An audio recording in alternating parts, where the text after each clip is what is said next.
நம்ம ரஜினி சாருடைய ஜெயிலர் 2 படப்பிடிப்பு ஸ்டார்ட் ஆகி மும்முரமாக நடந்துட்டு இருக்கு. முதல் பாகத்திற்கு கிடைத்த பிரம்மாண்ட வெற்றியை தொடர்ந்து தற்போது 2ஆம் பாகம் உருவாகிட்டு இருக்கு. இதனிடையே ஜெயிலர் படத்துல நடித்த அனைவருமே செகண்ட் பார்ட்டிலுமே தொடர்வாங்க அப்படின்ற எதிர்பார்ப்பு ரசிகர்கள் மத்தியில அதிகமாகவே இருக்கு. இதனிடையில ஜெயிலர் 2 படத்துல நடிப்பதை மரண மாசாக நடிகர் ஒருவர் உறுதி பண்ணியிருக்காரு. பீஸ் படத்தின் வாயிலாக கடுமையான ட்ரோல்களை சந்தித்த நெல்சன் திலீப்குமார் அவர்கள் ஜெயிலர் படம் மூலமாக முதல் முறையாக ரஜினி சாருடன் கூட்டணி அமைச்சாரு. கடந்த 2023ஆம் ஆண்டு வெளியான இந்த படத்துல மோகன்லால், சிவராஜ்குமார், ஜாக்கி ஷெரீப் உள்ளிட்ட பல மொழி நடிகர்களை சார்ந்த பிரபலங்களுமே கெஸ்ட் ரோல் பண்ணாங்க. அத்துடன் ரஜினி சாருடன் ரம்யா கிருஷ்ணன், விநாயகன், மிர்னா, வசந்த் ரவி, யோகி பாபு உள்ளிட்ட பலருமே இணைந்து நடித்திருந்தாங்க.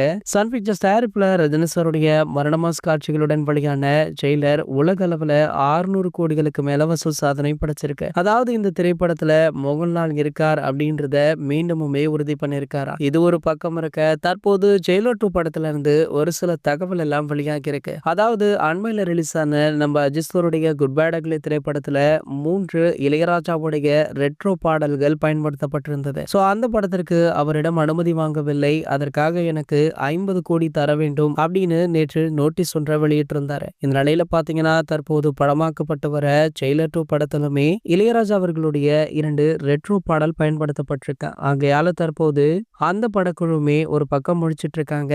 ஏற்கனவே ரஜினி சார் நடிப்புல உருவாகி உள்ள கூலி திரைப்படத்துடைய ப்ரோமோ வீடியோல கூட இளையராஜா அவர்களுடைய இசை பயன்படுத்தப்பட்டிருப்பதாக அவர் நோட்டீஸ் ஒன்றை வெளியிட்டிருந்தாரு. சோ இப்படி இருக்க மீண்டுமே ரஜினி சார் படம் சிக்கலில் மாட்டிக்கொள்ளுமா அப்படின்றத வெயிட் பண்ணி தான் பார்க்கணும். இது போன்ற சினிமா செய்திகளை பத்தி நீங்க உடனே தெரிஞ்சுக்க நம்மளுடைய தலைவர் அப்படின்ற நம்ம சேனலை சப்ஸ்கிரைப் பண்ணிக்கோங்க.